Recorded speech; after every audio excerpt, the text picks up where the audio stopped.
que eu comecei a falar na aula passada, que são as chamadas efemérides, né? Então, o que são efemérides? São, digamos assim, datas rememorativas que a gente tem que lembrar, algumas delas comemorativas, né? Comemorativa é que a gente celebra, fica feliz, e algumas são rememorativas, que a gente lembra, porque elas têm um significado e podem não ser, assim, datas necessariamente felizes.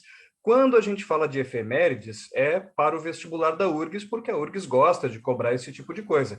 Vejam, foi o bicentenário da independência do Brasil em 2022. Na prova de 2022, de janeiro passado, tinha uma questão sobre isso lá, que mostrava, lembra aquela pintura, né, de Dom Pedro I proclamando a independência e tal. E aí a gente tem que ter um pouco de atenção com todas as datas importantes ocorridas em anos que terminam com o número 3. E aí eu quero fazer com vocês uma retrospectiva, mas me digam aí, vocês conseguem enxergar bem aqui o chat? Eu vou colocar algumas informações aqui nele, que eu acho que são bem importantes para a gente fazer esse raciocínio aqui, pode ser?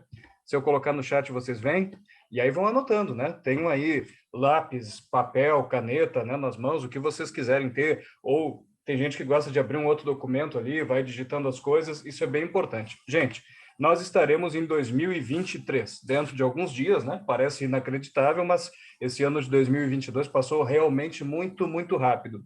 Vocês farão a prova da URGS, portanto, em 2023, janeiro de 2023. Aí a gente volta 10 anos no tempo e a gente vai lá para o ano de 2013. Vocês saberiam me dizer o que aconteceu de importante na história, seja na história geral, olhando para o mundo, pensando nas atualidades também, que a gente vai abordar bastante aqui, e o que aconteceu mais especificamente no Brasil em 2013?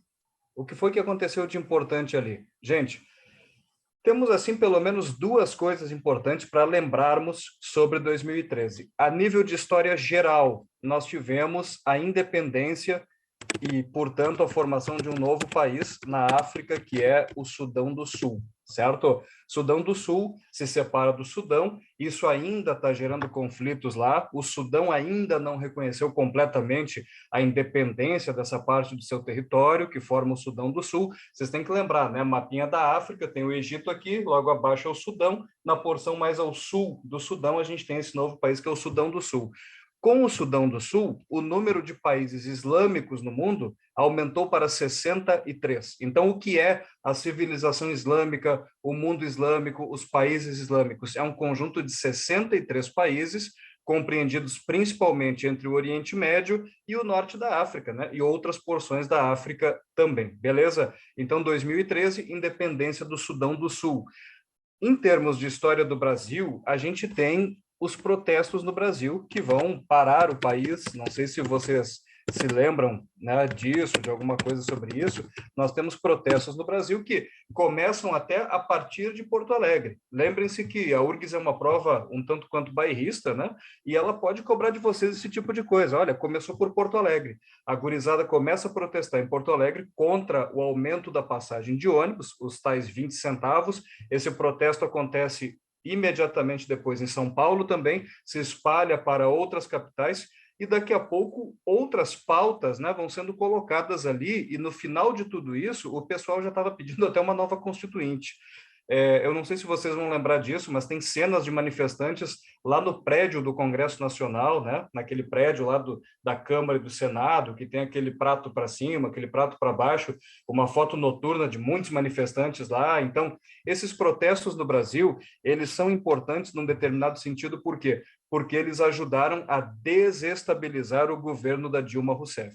E aí, como consequência, em 2014, a eleição presidencial que aconteceu já foi uma eleição muito concorrida, né? A Dilma ganhou do Aécio Neves, se elegeu, mas ganhou por pouco. O país foi se desestabilizando, assim. Isso tudo vai culminar em 2016 com o impeachment da Dilma, né? Mas é esse tipo de protesto que vai colocando, inclusive, e sob questionamento, o governo do PT no Brasil, que estava estabelecido desde 2003. Tranquilo? Então, de 2013 é isso. E aí a gente volta mais 10 anos no tempo. Voltamos para o ano de 2003. Gente, isso é muito importante vocês anotarem, tenho quase certeza que vai ter alguma coisa sobre isso lá. O que é que acontece de importante em 2003 no mundo, a nível de história geral? A gente tem o início da Guerra do Iraque. A guerra do Iraque é uma coisa, então, que está completando 20 anos, né? 20 anos agora, se eu não me engano, foi em março de 2003 que os Estados Unidos invadiram o Iraque. O que é que vocês têm que saber sobre isso? Alguns tópicos importantes, tá? Olhando para as atualidades, as tropas dos Estados Unidos ainda estão no Iraque, ainda estão ocupando Bagdá, enfim. Mas lá naquele contexto, quando essa guerra vai eclodir, o que é que acontece lá de importante para a gente lembrar? Primeiro, o presidente dos Estados Unidos é o George W. Bush. George Bush. O pai dele tinha sido presidente também dos Estados Unidos no comecinho dos anos 90. E o pai dele, o George Bush, também se chamava assim, Bush pai, fez a Guerra do Golfo. A gente tem que lembrar disso, 1991, né? Envolvendo também Estados Unidos e Oriente Médio, envolvendo o Iraque. Aí teve a questão do Kuwait, né? A gente vai falar sobre isso mais adiante. Enfim, né? E anos depois, o George W. Bush, o Bush filho, é presidente dos Estados Unidos e vai se meter a fazer guerra com o Oriente Médio de novo, né? Ele quer fazer essa guerra. Qual é a alegação do George W. Bush para fazer essa guerra? Ele alega que o Saddam Hussein, que governava o Iraque ditatorialmente já fazia um bom tempo, possuía armas químicas no Iraque, possuía armas de destruição em massa, que ele produzia armamentos letais que colocariam a humanidade toda em risco, armamentos cuja produção é até vedada pela ONU, e a alegação foi essa. Os Estados Unidos invadem o Iraque, os inspetores da ONU vão lá depois, essas armas químicas nunca foram encontradas. Então, o Saddam Hussein, o Iraque, não possuía esse tipo de armamento e a justificativa do George Bush era uma justificativa furada. No fundo, a gente sabe, né? Aliás, até os Engenheiros do Havaí, aquela banda aqui do Rio Grande do Sul, fez uma música na época que diz assim, onde estavam as armas químicas, né? Tem a ver com esse incidente aí. Na verdade, né, gente, nós sabemos qual é o real interesse dos Estados Unidos sobre o Oriente Médio.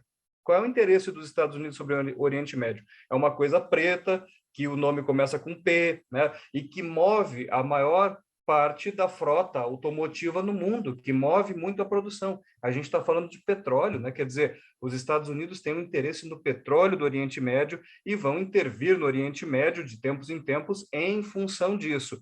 Inclusive, outra coisa importante para vocês se lembrarem é que o Conselho de Segurança da ONU,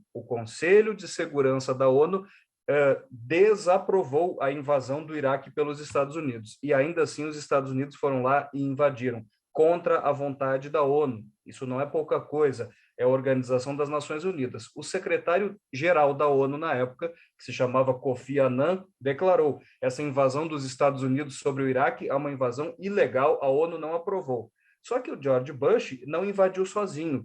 Ele teve o apoio da Inglaterra, ele teve o apoio da França, e isso dividiu muitas opiniões pelo mundo. Na Inglaterra, por exemplo, o primeiro-ministro da época que apoiou o George Bush chamava-se Tony Blair. Tony Blair. Então, não esqueçam esse nome, né? Isso vai dividir muito as opiniões dos ingleses, né? O que a Inglaterra tem a ver com isso, mas ele acaba apoiando os Estados Unidos, ele acaba apoiando o George W. Bush, né? Então, 2003, importante para vocês lembrarem, início da Guerra do Iraque, completando 20 anos agora em 2023.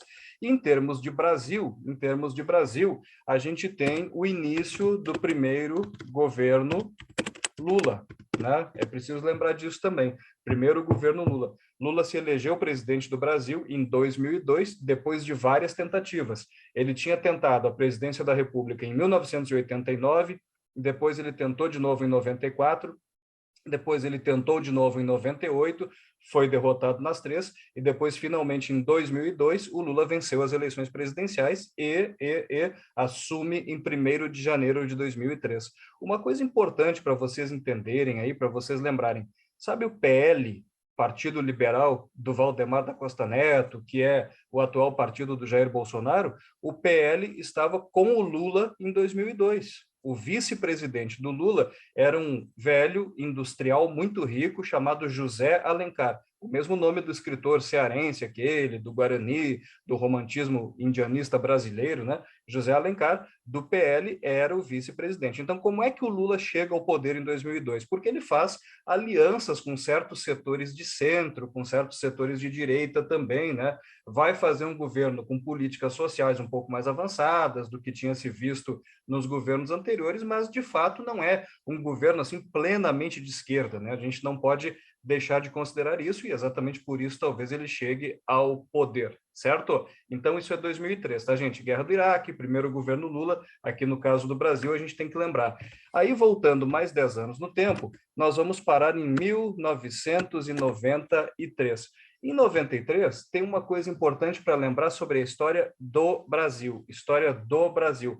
Teve um plebiscito sobre sistemas de governo aqui no Brasil. O que foi isso? Se vocês têm pessoas na família, pais, avós, irmãos mais velhos, etc., que já votavam nessa época, ou que têm alguma lembrança dessa época, então isso aí está fazendo 30 anos daqui a pouquinho, essas pessoas vão contar para vocês o seguinte: no dia 21 de abril, foi feriado, né, Tiradentes, 21 de abril de 1993, as pessoas saíram de casa para votar num plebiscito. O que é um plebiscito? É uma consulta popular sobre uma mudança grande no país, para ver se as pessoas queriam que o Brasil continuasse a ser uma república presidencialista, ou se o Brasil se transformaria numa república parlamentarista, ou se o Brasil adotaria a monarquia outra vez. Isso não é brincadeira, gente. Eu estou falando 1993, não é 1800. Se vocês entrarem no YouTube, botem lá assim depois, propaganda Partido Monarquista 1993. Vocês vão ver que esses Orleans e Bragança, que estão aí até hoje, que são tataranetos de Dom Pedro II, estavam indo para a TV, para o horário eleitoral, fazer propaganda, querendo que a monarquia voltasse no Brasil. E muita gente até votou na monarquia. Mas o que é que venceu? Venceu a República Presidencialista. O Brasil continuou sendo aquilo que ele era, né? Já fazia tempo que o Brasil era uma república presidencialista. O parlamentarismo não se implantou oficialmente aí e nem a monarquia, felizmente, voltou aí nesse momento, né? O que é mais que vocês têm que saber sobre isso, gente? Esse plebiscito, ele estava já agendado pela Constituição de 88. Ele não foi resolvido. Essa questão sobre o sistema político e a forma de governo do Brasil não foi resolvida pela Constituinte, que elaborou a Constituição de 1988. Por quê? Porque isso ia gerar, no interior da Constituinte, um debate interminável. A Constituição não ia ficar pronta nunca, compreendido? Jamais. E aí o que é que aconteceu? Os constituintes acharam o seguinte: olha, em 1993, a gente faz um plebiscito, a gente consulta o povo para ver se o povo quer ter um imperador, para ver se o povo quer ter um parlamentarismo, ou para ver se o povo quer continuar que a coisa esteja como, se mantenha como está, né? E o povo optou para que, de repente, continuasse república presidencialista, tá? Isso é 93, história do Brasil, né? História do mundo, nesse momento, bom, tem algumas coisas acontecendo, né? Quer dizer, a União Soviética já tinha acabado, a gente tem um acirramento de tensões no Oriente Médio, especialmente na faixa de Gaza, né? Israel, Palestina e tal, mas nada assim tão significativo a ponto da gente rememorar historicamente, né? Assim como, gente, em 1983, a gente não tem nada tão importante assim, tá? 1983, a gente não tem nada tão importante para relembrar aqui. Basta vocês lembrarem, por exemplo, que em 83 a União Soviética já estava naquele processo de debilitamento, né? Tanto que logo mais vai assumir o poder o Mikhail Gorbachev, que até morreu. Ó, isso é importante. Mikhail Gorbachev morreu agora esse ano, né? Lembrando que ele foi o homem que fez a abertura na União Soviética através daquelas políticas de glasnost, perestroika, né? Que ele foi abrindo a União Soviética para o mundo, para o capitalismo, né? E com isso o bloco socialista do mundo foi perdendo força, né? Logo adiante vai cair o Muro de Berlim, quer dizer, o colapso da União Soviética, o colapso do socialismo está em andamento na década de 80. Em termos de Brasil, 1983 é o momento da abertura política também. É o governo do último general-presidente da ditadura, que é o general João Batista Figueiredo.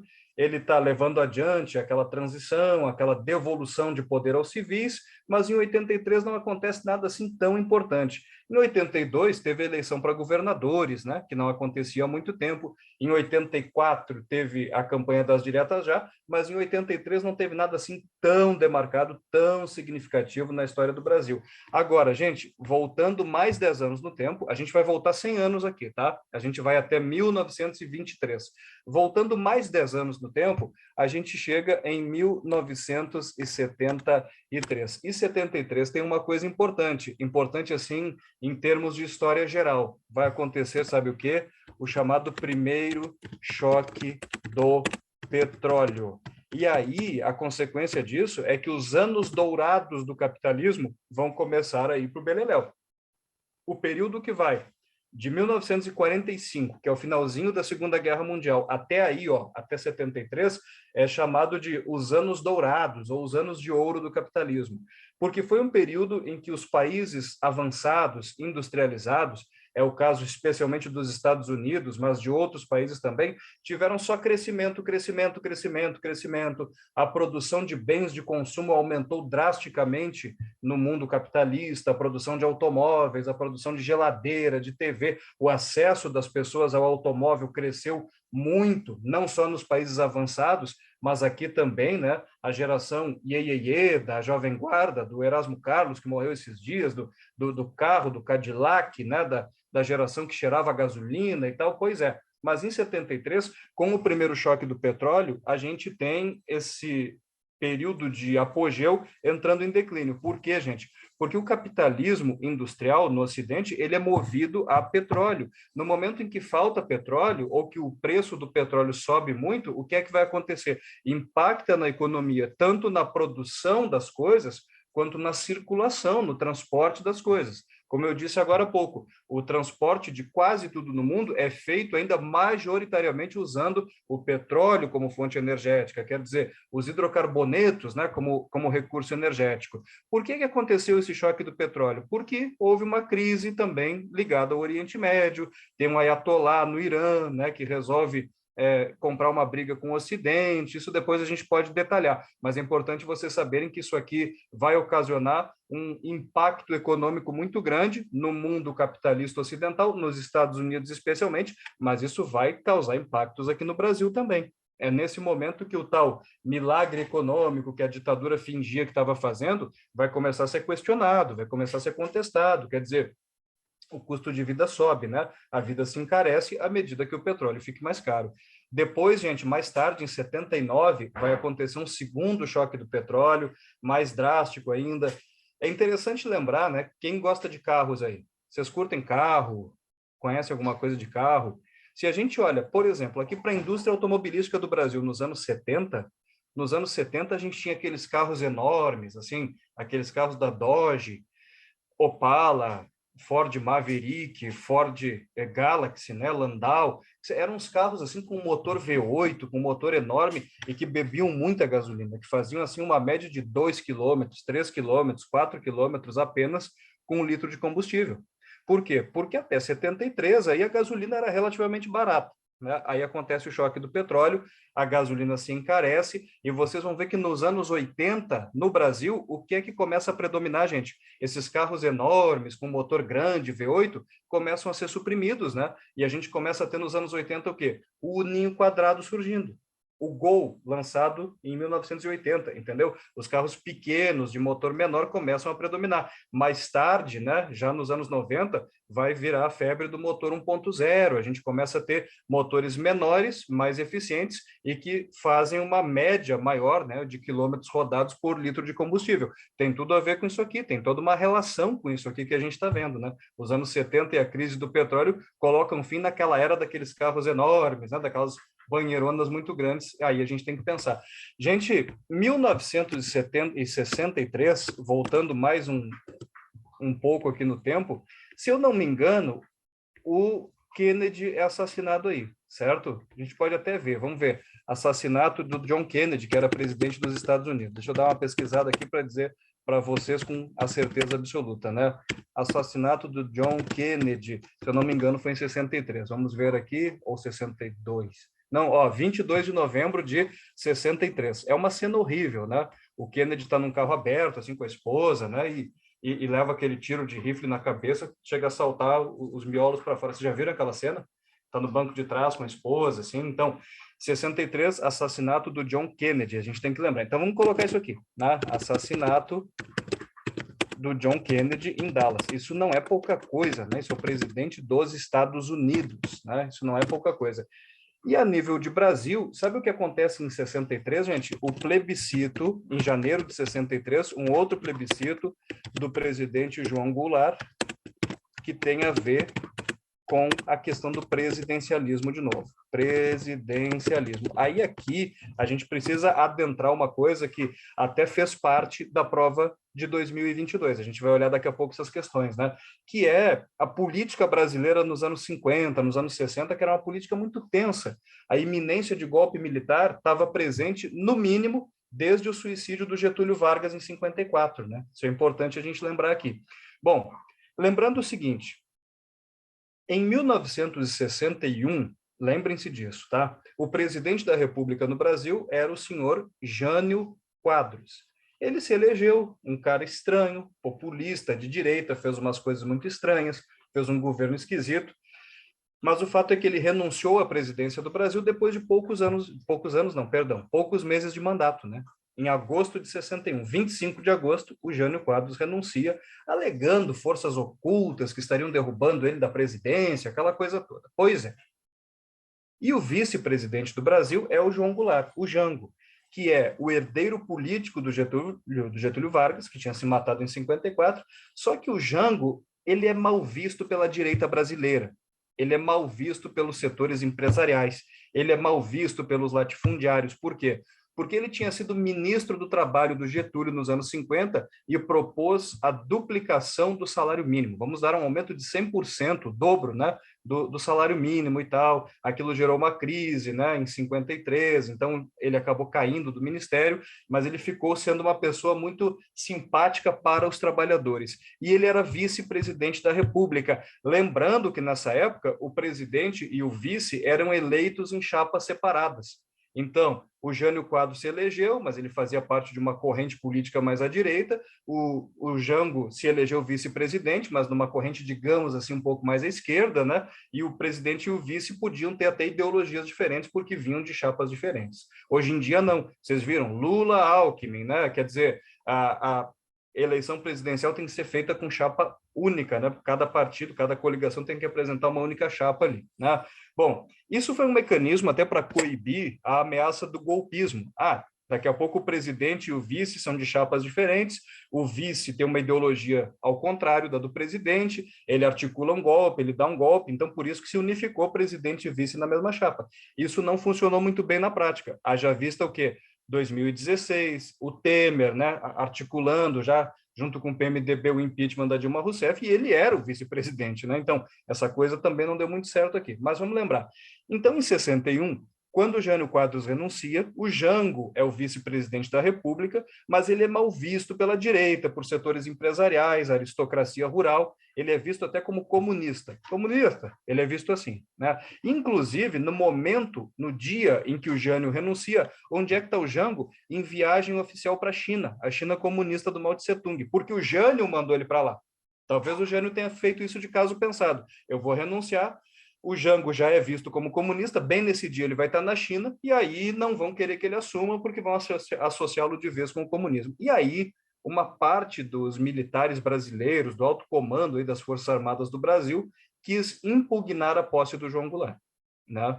E isso era inconstitucional, quer dizer, a Constituição que estava em vigor, que era a Constituição de 1946, o que ela determinava? Em caso de renúncia, morte, etc., do presidente, quem assume é o vice. E aí, por causa dessa tentativa dos militares de impedirem a posse do Jango, isso na prática seria um golpe militar dado ali, em agosto de 61, se inicia, a partir daqui de Porto Alegre, a chamada Cadeia da Legalidade, Campanha da Legalidade, com o governador Leonel Brizola, que governava o Rio Grande do Sul aqui nesse momento e que era do mesmo partido do Jango, que era o PTB, o Partido Trabalhista, que era cunhado do Jango. A Campanha da Legalidade dá certo. Os militares recuam, e o Jango assume a presidência da República, né? Em 7 de setembro de 61. Mas ele assume com os poderes limitados. Anotem isso aí. O Jango assume em 61 a presidência, mas com poderes extremamente limitados. Por quê? Porque na calada da noite, o Congresso Nacional, isto é, Câmara e Senado, haviam modificado o sistema político do Brasil para parlamentarismo. Então, num parlamentarismo, quem é que manda? É o primeiro-ministro eleito pelo próprio parlamento, pelo próprio Congresso Nacional. o presidente está ali como uma figura meramente decorativa, né? Está ali fazendo figuração. É mais ou menos como acontece na Inglaterra, né? Tu tem a rainha, o rei, agora o rei Charles, ele reina, mas ele não governa, ele não tem poder de verdade na mão. Quem tem poder é o parlamento, e especialmente na pessoa do primeiro-ministro. O mesmo aconteceu no Brasil nesse momento. Então, o Jango assumiu a presidência, mas sem poderes, praticamente sem poderes. Só que aí, gurizada, quase 2 anos depois, em janeiro de 63, o Jango consegue convocar um plebiscito e o povo vai às urnas, o povo brasileiro vota para ver se mantém aquele parlamentarismo ou se retorna ao presidencialismo. E a vitória do retorno do presidencialismo se deu de um modo muito forte. A cada 10 eleitores, 9 votaram pelo presidencialismo. Então, em 63, o Jango recupera seus poderes como presidente. Aí ele vira presidente de fato, não só de direito, como também presidente de fato. E aí, como ele tem um poder na mão, aí ele vai querer governar. Aí ele vai querer fazer aquelas suas reformas de base, reforma agrária, reforma educacional, reforma urbana, reforma tributária, reforma bancária, e vai ser derrubado em final de março de 1964, como vocês sabem, né? Ou pelo menos deverão saber para fazer uma boa prova da URGS. Mas o fato é, em 63, janeiro de 63, o Jango recupera seus poderes como presidente da República. Bom, gente, 53, a gente volta mais um pouquinho no tempo, como eu disse, a gente vai até 1923. 53, o que acontece de importante em 53? A nível assim de mundo, de história geral. Tem bastante coisa acontecendo aí, hein? Tem coisa acontecendo na Coreia, tem coisa já querendo começar a acontecer no Vietnã, a gente tem descolonização afroasiática em curso e tal, mas a gente tem uma coisa que eu quero salientar aqui com vocês, a morte de Joseph Stalin, lá na União Soviética, né? O Stalin que estava no poder desde os anos 20, ele morre em 1953, morre em 53. Qual é a consequência, ou quais são as consequências da morte do Stalin? A União Soviética se fragmenta? Não. O bloco socialista se enfraquece muito? Não. Mas tem um problema que vai acontecer. Quem assume o lugar assume o governo lá da União Soviética no lugar do Stalin é um sujeito chamado Nikita Khrushchev, que se escreve assim, Khrushchev, alguns falam Khrushchev, né? Nikita Khrushchev, assim, né? E o Khrushchev vai jogar porcaria no ventilador.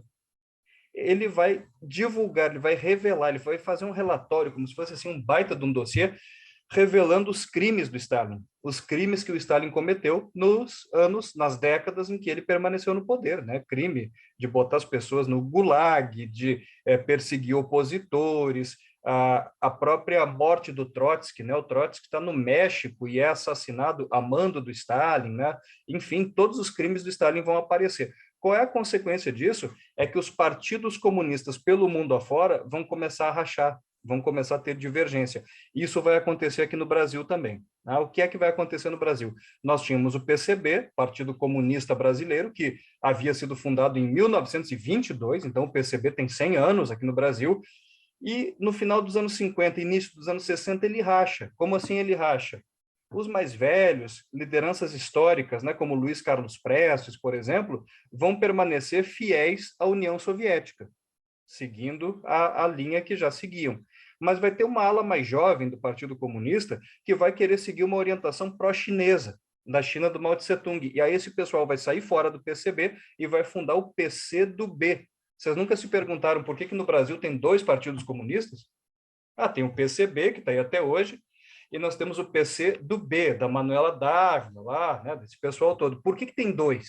Né? Porque o PCdoB é uma cisão, é uma dissidência do antigo PCB, de um pessoal que no início dos anos 60 resolveu seguir uma orientação pró-chinesa, rompendo relações com a União Soviética, não querendo seguir aquela orientação soviética mais. Né? Então, isso a nível de mundo é importante. A partir da morte do Stalin, vai se, digamos assim, reconfigurar a composição dos partidos comunistas pelo mundo afora, a relação com a União Soviética e tal e coisa. Aliás, em 63, gente, se eu não me engano, voltando aqui um pouco, a China e a União Soviética rompem relações, hein? Acho que é uma coisa importante para lembrar aí. Bom, voltando aqui, Em 1953, no Brasil, acontece também uma coisa bem importante mesmo, e que é muito provável que esteja nessa prova. Estou apostando minhas fichas que isso vai estar lá. O que acontece de importante em 53 no Brasil, gente? Primeiro, vocês saberiam me dizer quem é o presidente do Brasil em 1953?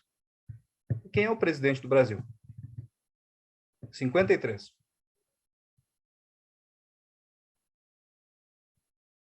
É um baixinho, já velhinho, divide opiniões. Ele já tinha governado o Brasil por um longo período, caiu, depois voltou eleito e está aí governando o Brasil. No ano seguinte, em 54, ele até vai se suicidar com um tiro no coração. De quem eu estou falando? Querem mais dica do que isso? Getúlio, né, gente? Getúlio Vargas. Isso, Alan, Getúlio, né? Getúlio Vargas está governando o Brasil. O Getúlio é um nacionalista, certo? A gente sabe disso, que um dos componentes do varguismo, do getulismo, do trabalhismo, como a gente queira chamar, tudo isso que envolve o Getúlio, é o nacionalismo, né? Sendo um nacionalista, ele tem a ideia de preservar o patrimônio brasileiro, especialmente o patrimônio natural do Brasil. E entre esse patrimônio a gente encontra o petróleo brasileiro, tá, gente? Se descobriu petróleo no Brasil. Há muitos anos, já nos anos 20, sabe aquele cara, aquele escritor importante do Sítio do Pica-Pau Amarelo, que tinha umas sobrancelhas grandes, assim, um cara chamado Monteiro Lobato? Monteiro Lobato era um cara muito rico, de família de cafeicultores, e ele cismou que existia petróleo no Brasil, no fundo do mar. Ninguém deu muita bola para o Monteiro Lobato, mas ele empregou parte do seu patrimônio, dos seus esforços para fazer essa descoberta. E ele tinha razão. Se descobriu que existe petróleo no Brasil, especialmente no fundo do mar. Olha aí o pré-sal, né, descoberto recentemente, tem muito petróleo aí na costa brasileira. Pois bem, no início dos anos 50, quando já está claro, quando é uma coisa notória que existe petróleo no Brasil, é claro, é evidente que as grandes corporações petroleiras do mundo vão arregalar o olho, vão crescer o olho para cima do petróleo brasileiro. Imagina aquela família que foi muito poderosa, os Rockefeller, né? Querendo chupar de canudinho o petróleo brasileiro. Imagina uma Exxon, né? Imagina uma Texaco, imagina isso daí, né? Naquele momento. E o Getúlio queria fazer, sabe o quê?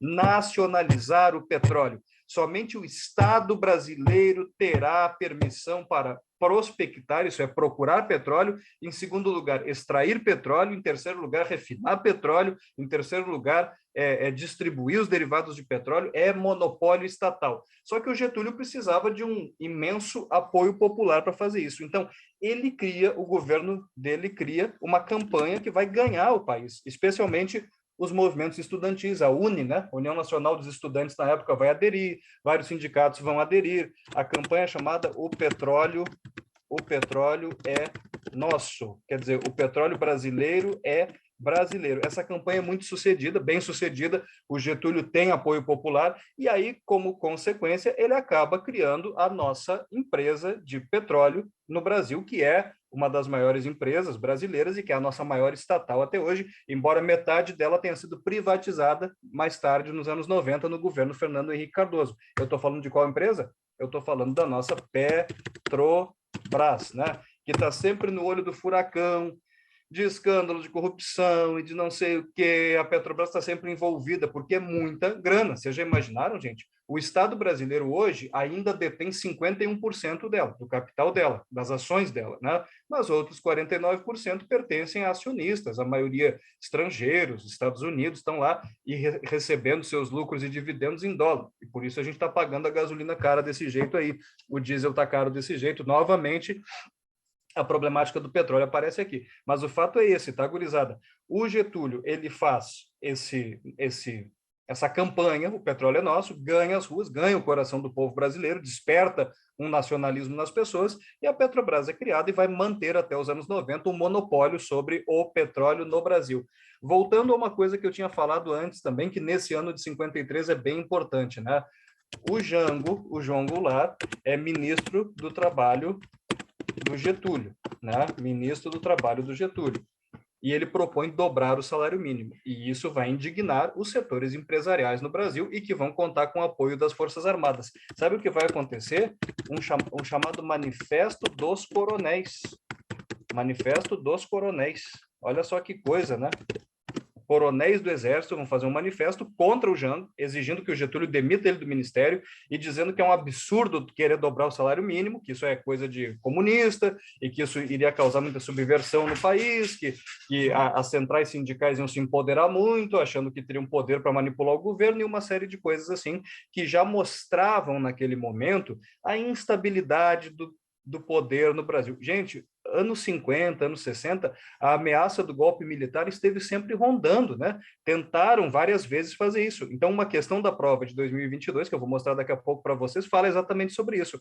A UDN, Carlos Lacerda, junto com as Forças Armadas, esse pessoal se definia na palavra golpismo, sempre querendo tirar do poder o Getúlio, ou os herdeiros políticos do Getúlio, e de fato vão conseguir definitivamente fazer isso em 1964. Bom, de 53 é um ponto importante para falar para vocês ainda. Aí a gente volta um pouco mais no tempo. 1943. 1943. Alguém saberia me dizer alguma coisa importante que aconteceu em 1943?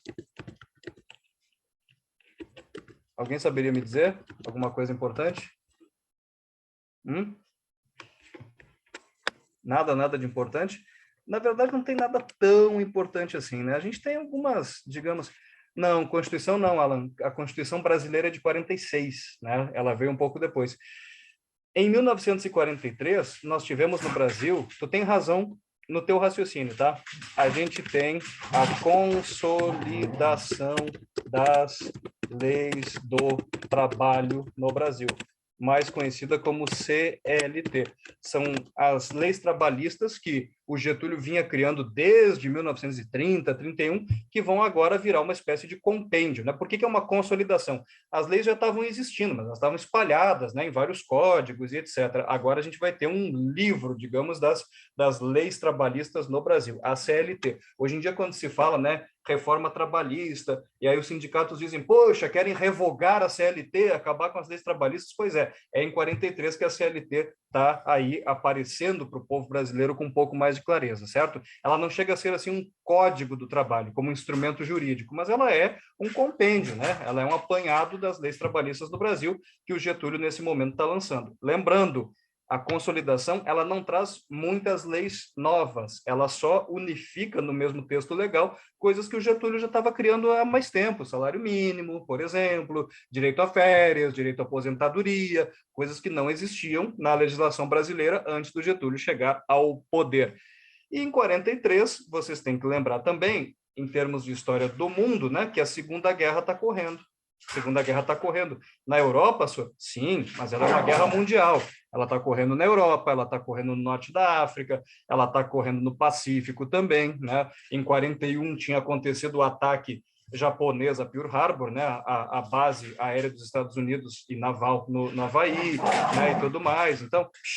Então tem algumas coisas para a gente lembrar que estão correndo aí nesse período, né? A Segunda Guerra se estende de 39 até 1945. Voltando um pouco mais no tempo, tá, gente? 1933. Aí a gente já vai chegando perto de 23, que é onde eu quero chegar com vocês. O que é que acontece de importante na história?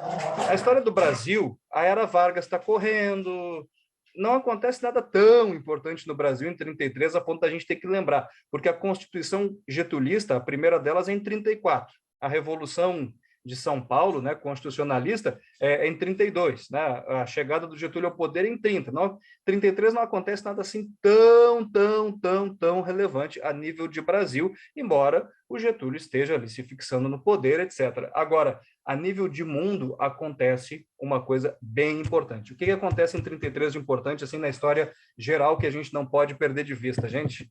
O que acontece de importante? O que acontece de importante? Na Alemanha, só para dar uma dica para vocês.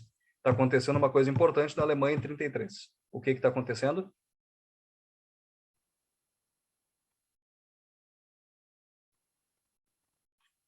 Quem é que chega ao poder na Alemanha em 33? A gente tem a ascensão...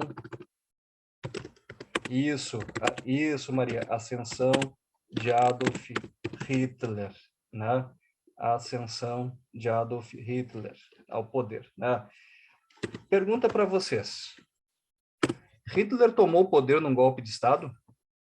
Ou ele fez uma revolução? para ganhar o poder na força, pelas armas? Como é que o Hitler chegou ao poder? Hein? Ele chegou ao poder eleito pelo Reichstag, pelo parlamento alemão, por unanimidade, ou quase unanimidade, se a gente desconta alguma abstenção ou outra, né? Quer dizer, ele não chegou ao poder pela força das armas, ele quis se impor no poder depois com a força das armas e impor o poder da Alemanha sobre o mundo. Mas ele chegou ao poder pelos caminhos da democracia alemã, tal como ela funcionava naquele momento. Sempre é muito importante. Ah, mas o cara, como é que a gente diz que ele é antidemocrático se ele chegou ao poder sendo eleito e tal e coisa, né? Não, né? Nem sempre um sujeito antidemocrático chega ao poder por meios antidemocráticos, né? Depois o Hitler, evidentemente, como um nazista, né? Ele acaba com a democracia, mas ele chega ao poder eleito. Ele vem de uma trajetória, né? Quer dizer, nos anos 20, ele está preso, ele sai da cadeia, ele vai virando uma liderança popular, carismática e tem até uma ascensão meteórica ao poder. Então, isso vocês têm que lembrar. 90 anos da ascensão ao poder de Hitler, do partido nazista na Alemanha. Isso é muito complicado, né, gente? Isso é uma coisa muito complicada e que tende a estar numa prova como essa de história da URGS, que é uma prova mais tradicionalista, que gosta de cobrar as coisas mais pontuais mesmo, assim, né? E para chegar com vocês, finalmente, onde eu queria, a gente volta para 1923. O que está acontecendo em 23 no mundo? Bom, sempre está acontecendo no mundo bastante coisa, né? O Mussolini, em 22, tinha tomado o poder na Itália, o fascismo está se implantando no poder, né? Hitler está saindo da cadeia, está publicando daqui a pouco o Mein Kampf, tá? A nível de Brasil, o que está acontecendo? E especialmente para nós aqui, tá, gente? No Rio Grande do Sul. Aí a gente tem que lembrar da nossa história mais local aqui. Rio Grande do Sul, está acontecendo a chamada Revolução de 1923. A Revolução de 23, ela é importante em vários aspectos. Por que ela é importante? Ela, de certa forma, retoma a problemática da Revolução Federalista que havia acontecido décadas antes, entre 1893 e 1895. Por quê? Novamente, um grupo vai se levantar contra o governo do Rio Grande do Sul. Em 23, o Borges de Medeiros se elege novamente presidente do Estado. Naquele tempo não se falava governador, se falava presidente do Estado. Só que você sabe, isso é República Velha. Como é que se fazia a eleição naquele tempo? A eleição era feita, como se diz assim, a bico de pena, quer dizer, a assinatura até de gente que já tinha morrido, que assinavam em falso ali, em nome dessas pessoas, era na base do voto de cabresto, o voto não era secreto, fraude eleitoral, né? E o Borges de Medeiros foi se perpetuando e se renovando no poder. O Borges de Medeiros fazia parte do grupo que era herdeiro do castilismo, né? Do Júlio de Castilhos, que é o pessoal que usava o lenço, são chamados de chimangos. Qual é a cor do lenço que eles usam? Pessoal governista, gente. Tanto Castilhos quanto agora, aí, mais tarde, né, o Borges de Medeiros, qual é a cor do lenço, gente? Nós temos duas cores de lenço, né, que disputaram o poder aqui no Rio Grande do Sul. Quais são as cores? Vamos lembrar. Uma delas até dizem que nem é cor, né? Vamos lá. Quais são as cores, gente? A gente tem o lenço branco, que é governista, né? Que é o Castilhos, que é o Borges de Medeiros, que é Chimango. E a gente tem os federalistas, que eram chamados de maragatos, que usam o lenço vermelho. Eles foram liderados em 1893 por um cara chamado Gaspar Silveira Martins. Agora, em 1923, existe uma outra liderança que é o Assis Brasil, que dá nome para essa avenida grande que passa ali pertinho do Conecta, né? Da sede do Conecta. Não sei se alguém mora aí para a Zona Norte. Vocês moram aí? Próximos da Assis Brasil, ou passam por ela para chegar em casa, né, ou para ir para o trabalho, né? Pois é, Assis Brasil em alusão ao líder, né, revoltoso de 1923 que se insurge contra o governo do Borges de Medeiros. Vai haver conflitos ao longo desse ano de 23 quase todo, e esse ano de 23 deixa consequências, a Revolução de 23 deixa consequências. Sabe como é que foi selada a paz? Num documento histórico chamado Pacto de Pedras Altas, né? Que foi assinado pelas duas partes envolvidas no conflito, né, em 1923 ainda. O que é que o Pacto de Pedras Altas resolvia? Determinava, primeiro, o armistício, quer dizer, iam selar a paz e o Rio Grande do Sul ia voltar a ficar pacificado. Em segundo lugar, ali ficou determinado que o Borges de Medeiros governaria, assim, mas só por mais aquele mandato, só, vai ser o último, né, e depois ele não participaria mais das eleições.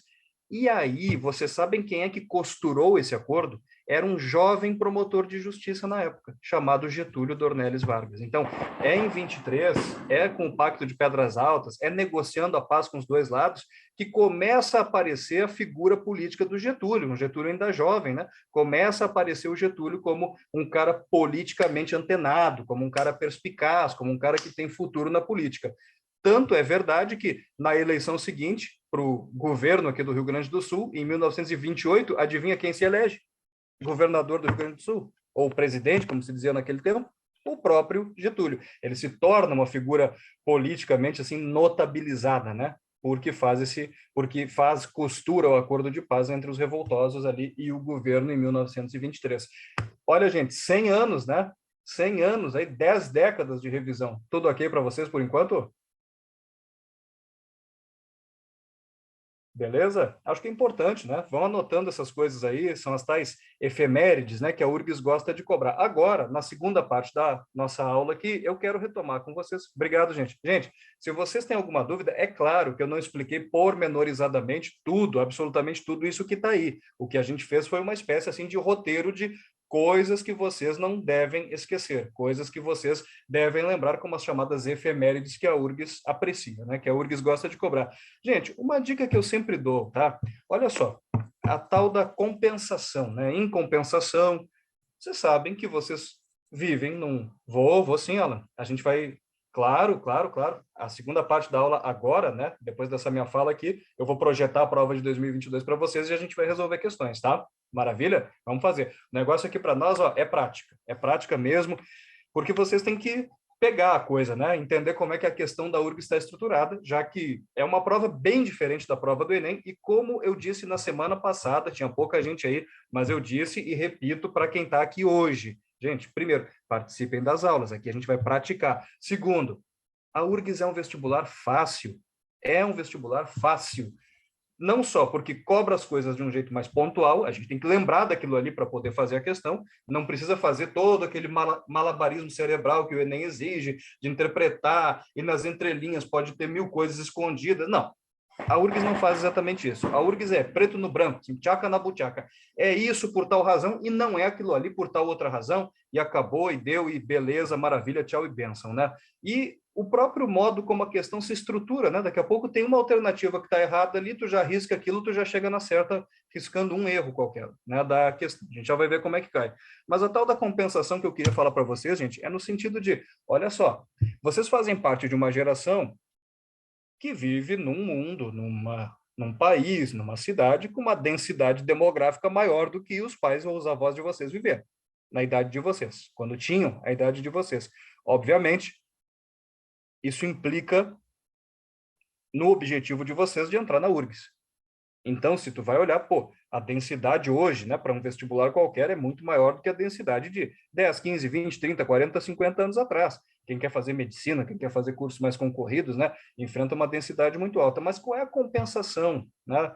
Vocês têm ferramentas de estudo mais aprimoradas hoje. Então, tudo isso aqui que eu falei, gente, se vocês tiverem um pouquinho assim de empenho, vocês podem ir lá no YouTube e colocar, entendeu? Vocês vão ver, tem reportagem, tem documentáriozinho, tem curta-metragem, tem milhões de coisas. Se tu botar a Revolução de 23, Rio Grande do Sul, no YouTube, tu vai ver que tem um monte de produções sobre isso, né? Tu vai assimilando aquilo ali. Se tu botar assim a crise do petróleo em 73, primeiro choque do petróleo, tu vai ver reportagens de época no YouTube sobre isso. Gente, tem muito material, tem muita coisa boa, assim, para complementar as aulas. Então, super dica que eu dou para vocês, façam isso, né? Ah, ascensão de Hitler ao poder, como é que foi? Bota ali. E aí, sabe aquele momento em que tu tá assim meio cansado, tu tá meio assim, tá, não aguento mais ler, não aguento mais fazer exercício, mas ao mesmo tempo eu não queria me desconectar completamente dos estudos. Nessa hora é bom de colocar um videozinho, de colocar um filmezinho, de colocar um documentáriozinho, de colocar alguma coisa que mantenha a cabeça de vocês ligada e ao mesmo tempo dê uma espairecidazinha, certo? Isso é fundamental. Façam isso que não vai ter erro, que vocês vão se dar bem. Agora vamos lá. Vou projetar para vocês aqui a prova de 2022. Na semana passada, gente, para quem não estava aí, eu fiz um mapeamento dessa prova e resolvi lá uma questão, né? Fiz um mapeamento. A Patrícia estava aí. Lembra, Patrícia? né? A gente resolveu, a gente viu como é que é o procedimento, né, de resolução aqui das questões. Hoje a gente vai seguir fazendo isso, até falando de coisas que eu trouxe aqui nesta aula para vocês, tá? Por exemplo, gente, quando a gente chega nas atualidades, tá? Deixa eu ir baixando aqui, lembra? Acho que isso ajuda, né? Fundamental. Vamos lá. Deixa eu baixar um pouquinho aqui no documento e achar uma questão para vocês, assim, sobre a atualidade, sobre alguma coisa que eu falei aqui para vocês. Lembrando, né? As questões da prova da URGS, olha só, o que eu falei na próxima aula e a Patrícia vai confirmar aqui, e para o restante do pessoal. Gente, se vocês quiserem se preparar para a URGS, olhando as questões de 2014, é válido? É, claro. As questões da prova de 2015, é válido? É, claro. 16, 17, 18, é, claro, sem dúvida, é super válido. Mas o que eu digo para vocês é assim, mais válido ainda é vocês olharem para a prova de 2022 e para a prova de 2021. Sabe por quê? Porque foi exatamente aí que aconteceu aquela redução do número de questões. E isso modificou a maneira de elaborar as questões. Entendido, gente? Modificou a maneira de elaborar as questões. Por quê? Porque as questões agora, elas estão abrangendo períodos de tempo maiores, né? Como tu tem uma prova pequena, poxa, no tempo que eu, Demétrios, fiz o vestibular da URGS, eram 35 questões, hoje são 15. Se tu tinha uma prova de 35 questões, tu podia botar 2, 3 questões sobre Idade Média, né? Tu podia colocar 3, 4 questões sobre Brasil Colônia, podia, né? Tinha espaço para isso, tinha folga para fazer isso. Maravilha. Agora, como tu só tem 15, cada questão tem que abranger bastante assunto, tem que abranger períodos de tempo bem longos. Então, olha só como é que a URGS está fazendo, né? Por exemplo, aqui, né, nessa questão 33 aqui, assinale a alternativa correta a respeito da organização política e econômica do Império Português entre os séculos 16 e 20. Império Português entre os séculos 16, quer dizer, 1500 e pouco, e 20, gente. São 500 anos abrangidos numa única questão aqui. Império Português, século 20, é que o Império Português, Portugal vai perder suas últimas colônias na África só nos anos 70 do século 20, né? Aí a gente tem as independências lá de Angola, de Moçambique, de Guiné-Bissau, né? A gente tem que lembrar desse processo de descolonização, né, afroasiática, que vai se estender pelos anos 40, 50, 60, 70, aqui no caso das colônias portuguesas na África. Então, vejam como isso está abrangente, né, como isso está grande. Depois a gente volta para essa questão aqui. Só quero chegar aqui para vocês numa questão que fala, por exemplo, sobre a política brasileira naquele período ali dos anos 50 a 60, tá? Vamos ver. E questão de verdadeiro ou falso, né, que a URGS gosta de colocar aqui, é uma barbadinha, né, gente? É uma barbadinha porque, caramba, né? Se a gente descobre que, sei lá, o primeiro parênteses é verdadeiro, a gente já arrisca todas as alternativas que mostram o falso ali, né? Então a gente consegue resolver com uma tranquilidade muito maior do que resolveria uma questão de Enem que não trabalha, né, nessa perspectiva de verdadeiro e falso aí. Deixa eu baixar mais um pouquinho aqui. Espera que deu uma bugada. Vamos lá, vamos lá, vamos lá. Eita. Aí que bugou. Vamos de novo. Vai ter que ser mais devagarinho aqui. Quero chegar numa questão aqui específica para mostrar para vocês. Vamos lá. Vamos lá, vamos lá, vamos lá, vamos lá, vamos lá. Mais um pouquinho para baixo. Greves de trabalhadores, né? Greves de trabalho. Essa questão é legal de fazer, tá, gente? Nas 2 primeiras décadas do século XX, ocorreram muitas greves de trabalhadores no Brasil. Com relação à história do movimento operário brasileiro, é correto afirmar que... E aí, o que é que vocês marcariam? A, B, C, D ou E? Vamos começar de baixo para cima, e aí eu vou mostrando para vocês, tá? Letra E. Foi uma reação ao fim dos grandes latifúndios produtores de café, que empregavam o maior número de trabalhadores naquele período. Ô, gente, tem 2 erros absurdos nessa alternativa E. Está falando de 2 primeiras décadas do século XX, 1910, 1920. Foi feita alguma reforma agrária no Brasil nesse período que acabou com esses latifúndios? Claro que não. Esses super latifúndios continuam até hoje e até aumentaram, né? Só que hoje não plantam só café ou cana, ainda plantam também. Hoje tem latifúndios dedicados à pecuária, destinados ao cultivo de soja. Quando é que o latifúndio acabou no Brasil, gente? Quando é que houve um fim dos grandes latifúndios? Na verdade, a concentração das terras agriculturáveis nas mãos de poucos proprietários é um problema sério no Brasil. A questão agrária no Brasil é uma das questões sociais, econômicas e políticas mais graves que a gente tem. Esse é o primeiro erro da alternativa E. O segundo erro, que empregavam o maior número de trabalhadores naquele período. Ô, gente, onde é que se emprega mais pessoas? Na lavoura ou na indústria? Onde se emprega mais gente? O que vocês acham? É numa fábrica ou numa fazenda? Onde é que tem mais emprego disponível? Na área rural ou na área urbana? Por que tem êxodo rural? Por que as pessoas saem do campo, da vida rural, né, do setor primário, e vão para cidades? Elas vão em busca de quê? Ah, porque viver na cidade é mais legalzinho e tal? Não, é porque na cidade pode ter mais possibilidades de trabalho, de vagas de trabalho. Então, é evidente, né, gente, que o maior número de trabalhadores naquele período não está empregado nas lavouras de café exatamente, está se empregando onde? Nas cidades que cresciam, nas fábricas. Lembrem-se que São Paulo começa a ter um surtozinho industrial aí nessa época, né, especialmente no período da Primeira Guerra Mundial, de 1914 até 1918. Então, a letra E está errada por causa disso. Letra D, foi um movimento predominantemente anti-abolicionista que criticava o fim da escravidão e o aumento da oferta de mão de obra livre. Gente, anti-abolicionista que criticava o fim da escravidão. Os operários, trabalhadores do Brasil estão criticando o fim da escravidão? Onde já se viu isso? Onde já se viu isso? Muito pelo contrário. Os trabalhadores assalariados no Brasil têm que ser inimigos da escravidão. Por quê? Porque o escravo, a pessoa que está lá escravizada, ela não recebe salário. Então, onde tem escravidão, não tem emprego disponível. Agora, se a gente transforma o trabalho de escravo em trabalho livre assalariado, vai ter mais vagas de trabalho remunerado, assalariado. Então, como é que um movimento operário vai ser contra a abolição da escravatura, né? Não tem como combinar essas duas coisas. Tu ter uma alta taxa de empregabilidade na sociedade e, ao mesmo tempo, manter a escravidão. Essas duas coisas não são possíveis. Por quê? Se tu é dono de um comércio, de uma fazenda, tu vai querer ter gente escravizada ali para não precisar pagar salário. E onde é que vai gerar emprego nisso? Como é que tu vai ter uma fábrica se tiver escravidão com trabalhadores assalariados? Não, o dono da fábrica vai querer botar gente escravizada ali também. Então não tem como, né? É um absurdo.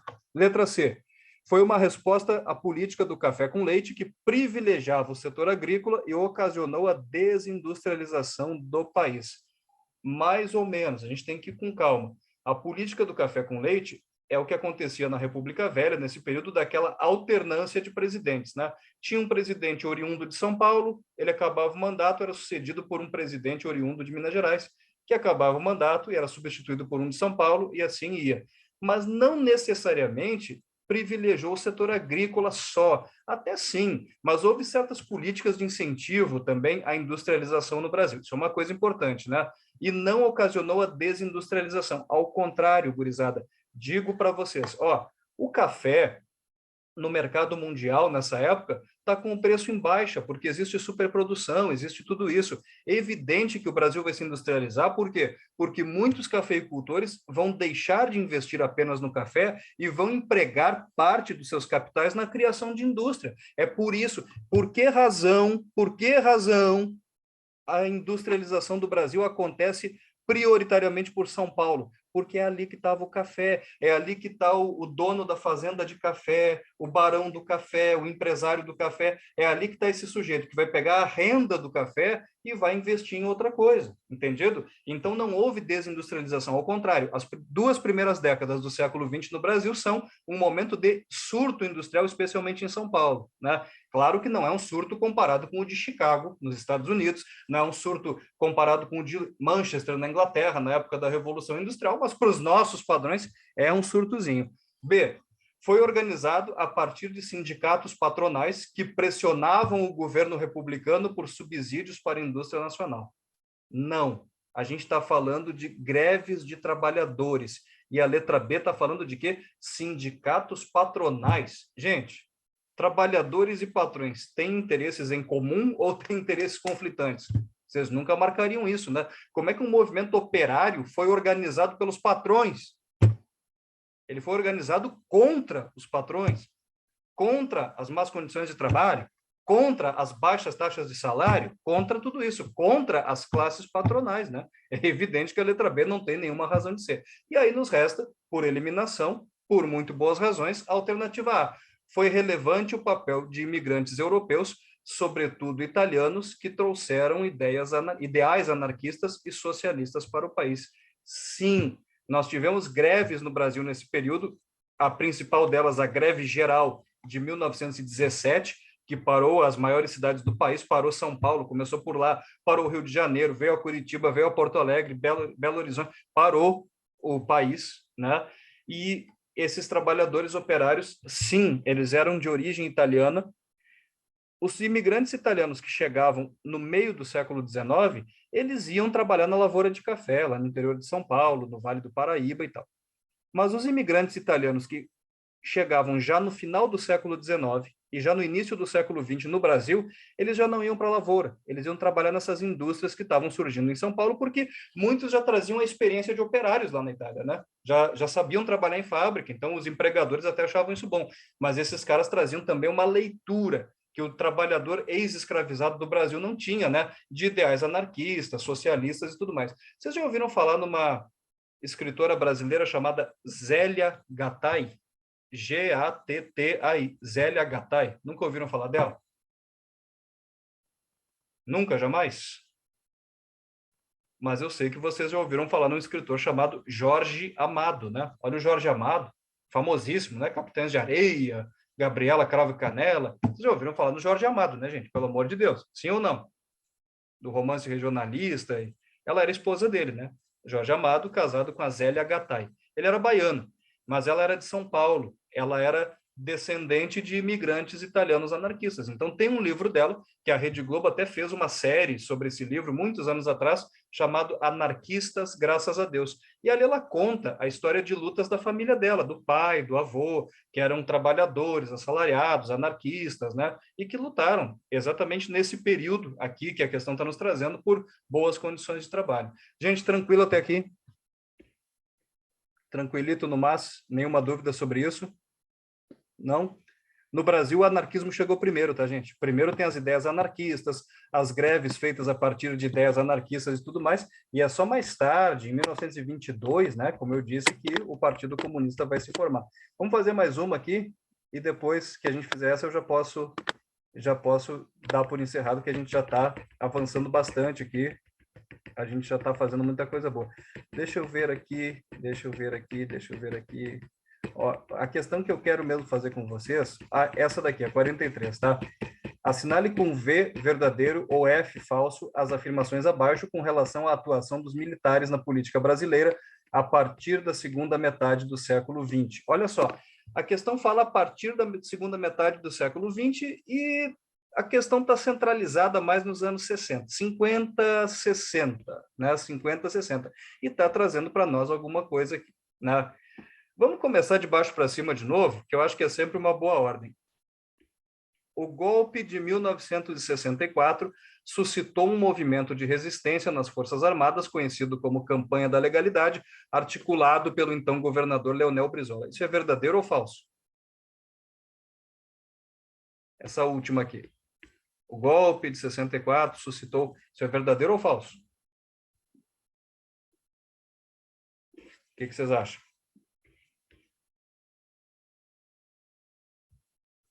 Vamos lá, dar uma pensadinha. Eu até falei sobre isso, hein? Minutos atrás. Gente, isso é completamente falso. O golpe de 64 não teve resistência. Até o Brizola quis fazer uma resistência, aí o Jango não quis, para não ter derramamento de sangue, preferiu partir para o exílio. O Jango pensava que os Estados Unidos, assim como dividiram a Coreia, dividiram o Vietnã, eles iam tentar promover uma certa guerra civil para dividir o Brasil em várias partes. Então, o Jango não quis abraçar essa ideia da resistência. E outra coisa, a campanha da legalidade foi feita em 61, não em 64. Ela foi feita em 61, quando o Jânio Quadros renunciou e os militares quiseram impedir a posse do João Goulart, que era o vice-presidente. Então, a gente sabe que no último parênteses tem uma assertiva falsa. E aí o que a gente faz? Quais alternativas a gente risca aqui? Se a gente sabe que a última é falsa, que é a última da sequência falsa, a gente risca qual? Está na cara da gente aqui já. A gente risca a letra C e a gente risca a letra D, que terminam com V, né? A gente sabe que não pode terminar com V. Tranquilo? Legal. E assim a gente vai riscando. A deposição de João Goulart ocorreu através de uma articulação entre setores das Forças Armadas e o governo dos Estados Unidos, sem a participação das elites civis nacionais. Sem a participação, gente, das elites civis, sem a participação, vocês acham que os grandes empresários brasileiros e os grandes latifundiários brasileiros não participaram disso? É claro que participaram. Os fazendeiros patrocinaram isso porque, naquelas reformas de base, o Jango queria fazer, por exemplo, uma reforma agrária. E isso bota medo, né, na aristocracia agrária no país.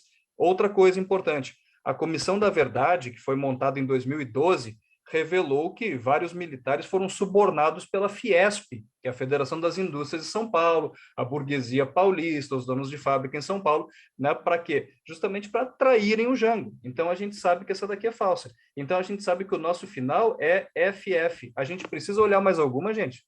Ou a gente já chegou na resposta?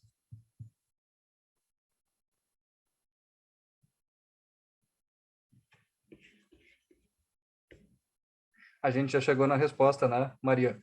Viram como é fácil, gurizada? A gente nem precisa olhar o resto. Nem precisa. Claro que a gente vai olhar para revisar, para estudar. Mas se é o momento que vocês estão fazendo a prova lá, vocês têm certeza que isso aqui é falso, que isso aqui é falso, e que só tem uma alternativa que traz as duas últimas afirmações como falsas, vocês já marcam ali e vocês já partem para outra questão. Não tem mistério, né? Vamos ver essa daqui, só para... A gente já sabe que ela é verdadeira, mas só a título de exercício, né? Os ministros militares, após a renúncia do presidente Jânio Quadros, tentaram impedir a posse do vice João Goulart, efetivada após a decisão pelo regime parlamentarista de governo. Sim, esses ministros militares, o ministro do Exército, Odílio Diniz, o ministro da Marinha, que era o Silvio Reck, o da Aeronáutica, que agora não me lembro o nome, eles quiseram impedir e o Jango ainda assim assumiu, mas dentro daquele esquema de parlamentarismo, então isso aqui é verdadeiro. E a primeira afirmação aqui volta um pouco nos anos 50. A intervenção do Marechal Lott, Henrique Teixeira Lott, garantiu a posse de Juscelino Kubitschek como presidente frente à articulação de outros grupos militares e civis liderados por Carlos Lacerda. Sim, isso aqui é importante, tá? O Juscelino Kubitschek ganha as eleições presidenciais, 55, né? Vai tomar posse, e existe uma articulação militar na aeronáutica querendo impedir a posse dele, levantes militares em bases aéreas como Jacareacanga e outras, e quem está articulando isso é o Carlos Lacerda, que é o líder da UDN, né? União Democrática Nacional, que é golpista, que é chamada de entreguista na época. E aí tem um marechal, Henrique Teixeira Lott, que é o ministro do Exército no Brasil. Ele é uma figura, gente, nesse contexto aqui, que muita gente agora está fazendo um comparativo entre ele e o Xandão, fazendo um comparativo entre ele e o Alexandre de Moraes, né? No sentido da defesa da Constituição e no sentido de manter a democracia funcionando, né? De tomar decisões de força, né? Com apoio de grande parte da população e com rechaço de outra parte, mas o Henrique Teixeira Lott fez um bonito papel nesse sentido de tentar preservar a democracia no Brasil diante das ameaças golpistas da UDN, de setores militares, aí nesse momento, nos anos 50, 60. Tudo certo, galerinha? Fechado? Vocês têm alguma dúvida a mais? Ou tudo tranquilo por enquanto? Belezinha? Está tudo tranquilo? Se vocês não têm nenhuma dúvida, nenhum comentário, eu penso já encerrando por aqui, né? A gente já está com 2 períodos hoje, então, para mim, já está de ótimo tamanho essa revisão que a gente fez do número 3 aí, das efemérides, né? Mais essas questões que a gente resolveu, para mim, já me deixam bastante contente. Se para vocês está tudo bem, a gente se despede por aqui, tudo certo?